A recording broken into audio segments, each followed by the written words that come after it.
ஏய் தம்பி டேய், நான் வேலைக்கு போற பக்கம் ஓனரு வண்டி ஓட்ட தெரிஞ்ச ஆள் இருந்தா சொல்ல சொன்னார்ரா. உனக்கு ஏதாச்சும் தெரிஞ்ச ஆள் இருந்தா சொல்றா. வண்டி ஓட்டுறக்கு நல்ல வண்டி ஓட்ட தெரிஞ்சவனா இருக்கணும். அடா அதுக்கே என்ன கவலைப்படுற? நம்ம சுதாரே வண்டி ஓட்டுவானா? 16 வீலு 32 வீலு எல்லா வீலும் ஓட்டுவானா? ஹெவி லைசன்ஸே போட்டிருக்கானா? 1 hour later. வணக்கண்ணா, வண்டி ஓட்டுறக்கு ஆள் கேட்டிருந்தீங்க. எந்த வண்டி நான் ஓட்டுறது? அடடே வாடா தம்பி, இந்த நிக்குது வர்றா 3 வண்டி. பிடிச்ச வண்டி எந்த வண்டி வேணாலும் எடுத்துட்டு வாடா. The next day.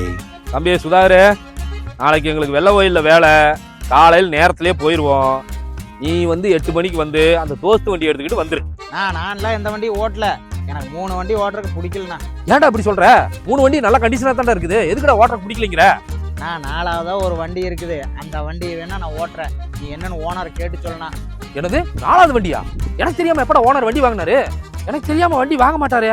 நான் ஓனர் வீட்டில் டெய்லி வாசு தொலைக்கணும்ண்ணா. அந்த வண்டியை தான் நான் சொன்னேன். அந்த வண்டி வேணா நான் காலத்துக்கு ஓட்டுறேண்ணா. நீ என்னன்னு ஓனர் மட்டும் கேட்டு சொல்லணும். அடா பாவி, உன்னை வண்டி ஓட்டுறதுக்கு கூப்பிட்டது தப்பா போச்சேடா. ஓனர் பொண்டாட்டியே ஓட்டுறதுக்கு பாக்குறியாடா? இந்த விளையாட்டுக்கு நான் வரல. என்ன தலகளை தொங்குட்டு கோலை உரிச்சிருவாங்க. ஆளை விடுறா சாமி. அண்ணா இல்ல எங்கண்ணா ஓடுற? வாசு தொலைச்ச வண்டி எனக்கு வேண்டாண்ணா. வண்டி எழுவு சொல்லு இன்னொரு வண்டி. அந்த வண்டியை கேட்டு சொல்லணும். எனக்கு இன்னும் சௌரியமா இருக்கும். அட பாவி, அது அவங்க அம்மாடா. அவங்க அம்மா கூட விட்டு வைக்க மாட்டான். நடக்குது பொம்பளை சோக்கு நாய்.